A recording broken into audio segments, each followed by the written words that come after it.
The goodness of God's word or law, യഹോവയുടെ ന്യായപ്രമാണത്തിൻ്റെ മേന്മകൾ. ദൈവത്തിൻ്റെ ന്യായപ്രമാണം എന്ന് പറയുമ്പോൾ ദൈവത്തിൻ്റെ സ്റ്റാറ്റ്യൂട്ട്സ് അല്ലെങ്കിൽ ദൈവത്തിൻ്റെ നിയമങ്ങൾ, നിബന്ധനകൾ, വേദപുസ്തകത്തിലെ വാഗ്ദത്തങ്ങൾ, ഇതെല്ലാം അതിന് 10 കൽപ്പന, ഇതെല്ലാം അതിനകത്ത് വരുന്നതാണ്. വേദപുസ്തകം മുഴുവൻ ദൈവത്തിൻ്റെ ശ്വാസമാണ്, ദൈവത്തിൻ്റെ ബ്രത്തിൽ നിന്ന് വന്നിട്ടാണ്. ഭൂമിയിലുള്ള സകലതും ആദ്യത്തെ 6 ദിവസം കൊണ്ട് കർത്താവിൻ്റെ ശ്വാസം എടുത്തിട്ട് ഉണ്ടാകട്ടെ ഉണ്ടാകട്ടെ ഉണ്ടാകട്ടെ എന്ന് 6 പ്രാവശ്യം പറഞ്ഞ് 6 ദിവസം കൊണ്ട് ഉണ്ടാക്കി കഴിഞ്ഞിട്ട് 6-ാം ദിവസം തന്നെ പൂഴിയിൽ നിന്നും മനുഷ്യനെ തൻ്റെ വിരൽ കൊണ്ട് രൂപാന്തരപ്പെടുത്തി ദൈവം നമ്മളെ സൃഷ്ടിച്ചു എന്ന് പറയുന്നത്. അതാണ് ആദം.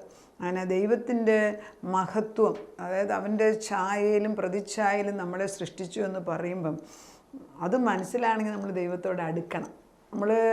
നമ്മളൊക്കെ പഠിക്കും. നമ്മൾ ചെറുപ്പകാലത്തൊക്കെ നമുക്കൊക്കെ വലിയ ഡിസയേഴ്സാണ്. ഇപ്പോൾ ഞാൻ ലോയ്ക്ക് പോയി ഇംഗ്ലണ്ടിൽ പോയി ബാരിസ്റ്ററേറ്റ് ലോ പഠിക്കുക എന്നുള്ളത് എൻ്റെ ഏറ്റവും വലിയ ഡ്രീമായിരുന്നു. ഡ്രീമെന്ന് പറഞ്ഞാൽ ഒരു പാഷനാണ്, ഇതെങ്ങനെയും പഠിച്ചെടുക്കണം.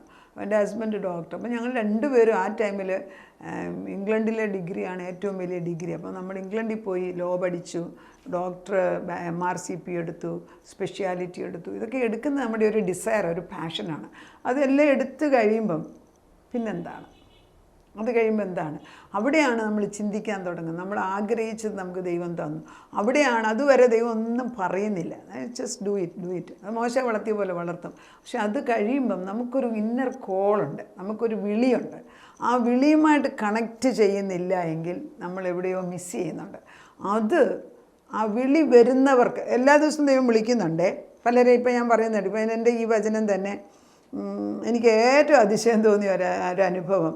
ഒരു അമ്മ, ഗ്രാൻഡ് മദർ, അവരുടെ കൊച്ചുമകൻ 3 വയസ്സ് പോലും ഇല്ല, അവൻ എൻ്റെ വചനം മാത്രം ഇങ്ങനെ തീക്ഷ്ണമായിട്ട് യൂട്യൂബിൽ കണ്ടുകൊണ്ടിരിക്കുന്ന പടം എനിക്ക് അയച്ചു തന്നു.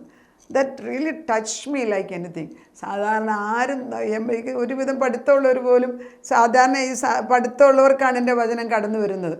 അങ്ങനെയുള്ളവരാണ് എന്നെ കൂടുതൽ വാച്ച് ചെയ്യുന്നതായിട്ട് എനിക്ക് തോന്നുന്നത്. അപ്പം അല്ലാത്തവർക്കും പ്രയോജനപ്പെടുന്നുണ്ട്. പക്ഷേ ബിക്കോസ് ഡിഫറെൻറ്റ് ലെവലിലാണ് ഈ വചനങ്ങൾ കടന്നു വരുന്നത്. അപ്പം ഈ ഒരു കുട്ടി 2.5 വയസ്സ് 3 വയസ്സുള്ള കുട്ടി ഒറ്റ ശ്രദ്ധയോടുകൂടി ഈ വചനം കാണുന്ന ഒരു പിക്ചർ എനിക്ക് അയച്ചു തന്നപ്പോൾ ഞാൻ പറഞ്ഞു, ദൈവമേ, ആ കുട്ടികളുടെ അന്തരാത്മാവ് എത്ര ശക്തിയായിട്ട് പ്രവർത്തിക്കുന്നത്, അല്ലെങ്കിൽ ഒരിക്കലും അത് കാണാനൊക്കത്തില്ല. ആൻഡ് ഷീ സേസ്, ആ ഗ്രാൻഡ് മദർ എന്നെ പറഞ്ഞോട് കാണുമ്പോൾ കഴിഞ്ഞ ആഴ്ചയും പറഞ്ഞു, ഈ മാഡത്തിൻ്റെ അല്ലാതെ വേറെ ആരുടെ അവൻ കാണത്തുമില്ലെന്ന്. അത് കാണുമ്പോൾ ആ concentration, because the spirit is drawing. അതാണ് ഞാൻ പറയുന്നത്, ആത്മാവിൻ്റെ വിളി. അത് കാണണം, അവനവൻ അനുഭവിക്കണം. It is available here. സ്വർഗത്തിൽ ചെന്നിട്ട് ഈ ആത്മസന്തോഷം പ്രാപിക്കുക. നമ്മൾ വലിയ പാട്ടൊക്കെ പാടും, ആത്മസന്തോഷം കൊണ്ട് ആനന്ദിപ്പാൻ. എത്ര പേർക്ക് ആത്മസന്തോഷം ഉണ്ട്? നമ്മൾ പാട്ടൊക്കെ അങ്ങ് പാടും. പലപ്പോഴും പറയുന്നത് ഏറ്റവും കൂടുതൽ കള്ളം പറയുന്ന പാട്ട് പാടുമ്പോഴാണെന്ന് ആരോ പറയുന്നത് കേട്ടോ. To some extent that is true. കാരണം ചുമ്മാ അങ്ങ് പാടുക, എവിടെ ആത്മസന്തോഷം? നമ്മുടെ മുഖത്ത് കണ്ട ആത്മസന്തോഷമുണ്ട്. ഞാൻ പലപ്പോഴും എത്രയോ ഇടങ്ങളിലെ വർഷങ്ങളായിട്ട് എൻ്റെ ഓർമ്മയായ കാലം തൊട്ട് ഞാൻ വചനം പറയാനും സ്ത്രീകളുടെ മീറ്റിങ്ങിന് പോകുന്നുണ്ട്.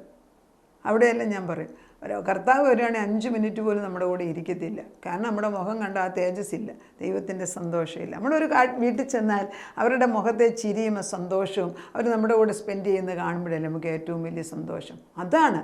അപ്പോൾ അത് ആത്മാവുള്ളവർക്കല്ലാതെ ഇത് മനസ്സിലാകത്തില്ല. പിന്നെ ആത്മാവിനെ തരണമെന്ന് പ്രാർത്ഥിച്ചാൽ ദൈവം കേൾക്കും. കർത്താവ് എന്നെക്കൊണ്ട് തന്നെ പറഞ്ഞ് പ്രാർത്ഥിപ്പിച്ചതാണ്, വചനത്തെ സ്നേഹിക്കാനുള്ള ഹൃദയം എനിക്കിട്ട് തരണം.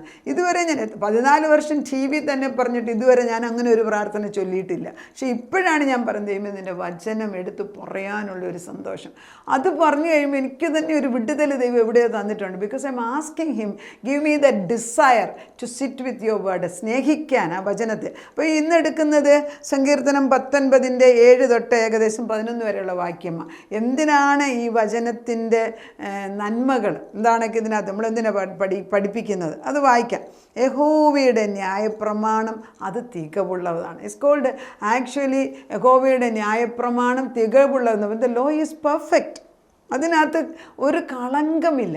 എന്നാൽ നന്മയും തിന്മയും എഴുതി വെച്ചിട്ടുണ്ട്, കറക്റ്റല്ലേ? ഇപ്പം നന്മയും തിന്മയും വേദപുസ്തകത്തിൽ എഴുതി വെക്കുന്നതിൻ്റെ റീസൺ എന്താണെന്ന് ചോദിച്ചാൽ, ദൈവത്തിന് നന്മ മാത്രം എഴുതി ഒരു ബുക്ക് വെക്കാമായിരുന്നു. പക്ഷെ മനുഷ്യൻ പാപം ചെയ്തതിനാൽ നന്മ തിന്മ കലങ്ങിപ്പോയി. അതുകൊണ്ടാണ് ഇതൊന്നിച്ച് ഇതിനകത്ത് നന്മയും തിന്മയും എഴുതിയിട്ടുണ്ട്. പല ദാവീദിൻ്റെയൊക്കെ ബലഹീന സ്വഭാവങ്ങൾ പോലും എഴുതി വെച്ചിട്ട് അത് ചെയ്താൽ വരാൻ പോകുന്ന കോൺസിക്വൻസ് എന്ത് സംഭവിക്കുന്നു വരെ ഇതിനകത്ത് എഴുതി വെച്ചതിൻ്റെ റീസൺ, ഇങ്ങനെ നിയമത്തിനെതിരായിട്ട് പോയെങ്കിൽ കുടുംബത്തിൽ കലഹം വരും, നിൻ്റെ രാജ്യത്വം പോകും. ഇതൊക്കെ നമ്മളെ പഠിപ്പിക്കാൻ വേണ്ടി ഇത് എഴുതി വെച്ചതുകൊണ്ട് അത് തിന്മയെ പ്രോത്സാഹിപ്പിക്കുക എന്ന് പറയേണ്ട ആവശ്യമില്ല. കാരണം നമ്മൾ പാപം ചെയ്തിട്ട് നമ്മൾ ഈ ഒരു ബുക്കിനകത്ത് വെള്ളമുത്തുണ്ട്, കറുത്ത മുത്തുണ്ട്, ചുമന്ന മുത്തുണ്ട്, പല കളറിലുള്ളത് ഓരോന്ന് എഴുതിയിരിക്കുന്നത്. നിനക്ക് വെള്ളമുത്ത് വേണമെങ്കിൽ നീ ഇതിനകത്തൊന്ന് പിറക്കെടുത്ത് വെള്ളം ആലെ മത്തുണ്ടാക്കി കഴുത്തയിലിടണം. 4 3 4 വരിയുള്ളത് ഇട്ടുകൊണ്ട് നടക്കാം വചനം കൊണ്ട്. അതെല്ലാം കറുത്തത് മതിയെങ്കിൽ കറുത്ത. അതുകൊണ്ട് പുസ്തകം അഴുക്കാകുന്നില്ല. പുസ്തകത്തിനകത്ത് എഴുതി വെച്ചിരിക്കുന്ന സത്യങ്ങൾ മനസ്സിലാക്കാൻ ദൈവം ആഗ്രഹിക്കുക. It's A perfect book because ഇതിനകത്ത് നന്മ വേണ്ടിയവർക്ക് ഉണ്ട്. അത് കണ്ടുപിടിച്ചെടുക്കണം. കർത്താവിൻ്റെ ആത്മാവ് പറയുന്നത് എങ്ങനെയാണ്? യഹോവയുടെ ന്യായപ്രമാണം തികവുള്ളത്, അത് എൻ്റെ പ്രാണനെ തണുപ്പിക്കുന്നു. എന്തിനാണ് തണുപ്പിക്കുന്നത്? എൻ്റെ ദേഹമല്ല, എൻ്റെ ഉള്ളിലെ ആത്മാവിനോട് സംസാരിക്കണമെങ്കിൽ ഈ വചനം എടുത്ത് വായിക്കണം. അതെൻ്റെ പ്രാണൻ്റെ ഭക്ഷണമാണ്. അതില്ലാതെ നമ്മൾ എങ്ങും പോകരുത്. നമ്മൾ പഠിച്ച് ഡിഗ്രി എടുത്തു, കാശുണ്ടാക്കാൻ മിടുക്കരായി, വെരി ഗുഡ്. നമ്മൾ ചിലർക്ക് ആർക്കും ഇല്ലാത്ത ചില കഴിവുകൾ ഓരോരുത്തർക്കുണ്ട്. But that does not give you the time to bring glory to god. അത് പറയണം നാവുകൊണ്ട്, കർത്താവേ ഞാൻ ഇന്ന് ചെയ്യുന്നത് നിൻ്റെ മഹത്വത്തിന് വേണ്ടി. പല വലിയ കഴിവുള്ളവരും എനിക്കറിയാം, പക്ഷെ അവരാരും ആ വലിയ പദവിയിലെത്തുമ്പോൾ ദൈവത്തിന് ഗ്ലോറി കൊടുക്കുന്നില്ല. എന്നാൽ ഗ്ലോറി കൊടുക്കുന്ന പല കൂട്ടുകാരും എനിക്കുണ്ട്. ഞാൻ അവരെയൊക്കെ കാണുമ്പോൾ അവർ എൻ്റെ വീട്ടിൽ വിസിറ്റ് ചെയ്യും, വന്ന് വൈകിട്ട് താമസിച്ച് പോകും. ഞാൻ പോയി കഴിയുന്നതാണ് ഞാൻ ദൈവത്തോട് പറയും, ദൈവമേ നീ കൊടുത്ത പദവികൾ അവർ നിനക്ക് വേണ്ടി ഉപയോഗിക്കുന്നത്. I M so happy. അതായിരിക്കണം നമ്മൾ ദൈവത്തിന് വേണ്ടി അവർ ആ ഒരു സൗരഭ്യ വാസനയുള്ള പത്രങ്ങളാക്കി മാറുക. Can you not do that? ഇത് വലിയ കാര്യമാണോ? അല്ല. ദൈവം നമുക്ക് കഴിവും ബുദ്ധിയും ഞാനും ഒക്കെ തന്നിരിക്കുന്നത് അവൻ്റേതല്ലേ എടുത്ത് ഉപയോഗിക്കുന്നത്. അതാണെന്ന് പറയുന്നതിനൊരു നന്ദിയുള്ള ഹൃദയം ചോദിച്ചു വാങ്ങിക്കണം. യഹോവയുടെ സാക്ഷ്യം വിശ്വാസമാകുന്നു. അവൻ പറയുന്നവൻ അല്പബുദ്ധിയെ ജ്ഞാനിയാക്കുന്നു. ഇതെല്ലാം സെൽഫ് എക്സ്പ്ലനേറ്ററി ആണ്. കറക്റ്റായിട്ട് വായിച്ചാൽ മതി. സങ്കീർത്തനം 19:7-11 വരെ. യഹോവയുടെ ആജ്ഞകൾ നേരുള്ളവ, അവ ഹൃദയത്തെ സന്തോഷിപ്പിക്കുന്നു. യഹോവയുടെ കൽപ്പന നിർമ്മലമായത്, കണ്ണുകളെ പ്രകാശിപ്പിക്കുന്നു. യഹോവ ഭക്തി നിർമ്മലമായത്, അത് എന്നേക്കും നിലനിൽക്കുന്നു. യഹോവയുടെ വിധികൾ സത്യമായവ, അവ ഒട്ടൊഴിയാതെ നീതിയുള്ളവയാണ്. അവ പൊന്നിലും വളരെ തങ്കത്തിലും ആഗ്രഹിക്കത്തക്കവ, തേനിലും തേൻകട്ടയിലും മധുരമേറിയവ. അടിയനും അവയാൽ പ്രബോധനം ലഭിക്കുന്നു, അവയെ പ്രമാണിക്കുന്നതിനാൽ വളരെ പ്രതിഫലമുണ്ട്. അപ്പം തേനിലും തേൻകട്ടയിലും മധുരമേറിയ വചനം നമ്മൾ ഭക്ഷിക്കണം. എസെക്കിയേൽ 3:3 പറയുന്നത്, ഞാൻ ചുരുൾ നിൻ്റെ കയ്യിലേക്ക് തരികയാണ്, അതെടുത്ത് ഭക്ഷിക്കാൻ തുടങ്ങണം. അത് പശു ഇറക്കുന്നത്, പുല്ല് തിന്നേച്ച് മാറി നിന്ന് അയവിറക്കുന്നത് പോലെ ആദ്യം നമ്മൾ ഭക്ഷിച്ചിട്ട് വീണ്ടും ഒരേ സ്വസ്ഥമായിട്ടിരുന്ന് അതിനെക്കുറിച്ച് ചിന്തിക്കാൻ. വൈകിട്ട് വരെ സമയമുള്ളപ്പോൾ ഇടയ്ക്ക് നമ്മളൊരു ഓപ്പറേഷൻ കയറുമായിരിക്കും, നമ്മളൊരു കോർട്ടിലൊരു കേസ് ആർഗ്യം പോകുമായിരിക്കും, അല്ലെങ്കിൽ നമ്മൾ പ്രസംഗത്തിന് പോകുമായിരിക്കും, അല്ലെങ്കിൽ ഭക്ഷണം ഉണ്ടാക്കാൻ. കർത്താവേ നിൻ്റെ സാന്നിധ്യം എൻ്റെ കൂടെ ഉണ്ടോ? ചില സ്ത്രീകൾ അടുക്കളയിൽ ജോലി ചെയ്യുന്നവർ എനിക്കറിയാം, അടുക്കളയിൽ അവർക്ക് ഭക്ഷണം ഉണ്ടാക്കാൻ ഇഷ്ടമാണ്. അങ്ങനെയുള്ളവർ അടുക്കളയിൽ ക്രിസ്തീയ പാട്ട് വെച്ചിട്ട് ഭക്ഷണം ഉണ്ടാക്കിക്കൊണ്ടിരിക്കും. എന്നിട്ട് അവർ നന്നായിട്ട് പാട്ട് പാടുന്ന ഞാൻ കേൾക്കും. അപ്പോൾ ഞാൻ പലപ്പോഴും നമ്മുടെ പ്രയർ ഗ്രൂപ്പിൽ അങ്ങനെയുള്ളവരോട് ഞാൻ പറയും, ഇന്നത്തെ പാട്ട് സെലക്ട് ചെയ്യാമോ എന്ന് ചോദിക്കും. അവർ പാട്ടെടുത്തു. അപ്പോൾ നമ്മൾ അറിയാത്ത തരത്തിലുള്ള ആ പാട്ടിൻ്റെ ആ തലത്തിലോട്ട് അവർ കയറി. കാരണം വി ആർ എൻജോയിങ് ആൻഡ് അതിനകത്തൊരു പരിജ്ഞാനം അവർക്ക് ലഭിക്കുകയാണ്.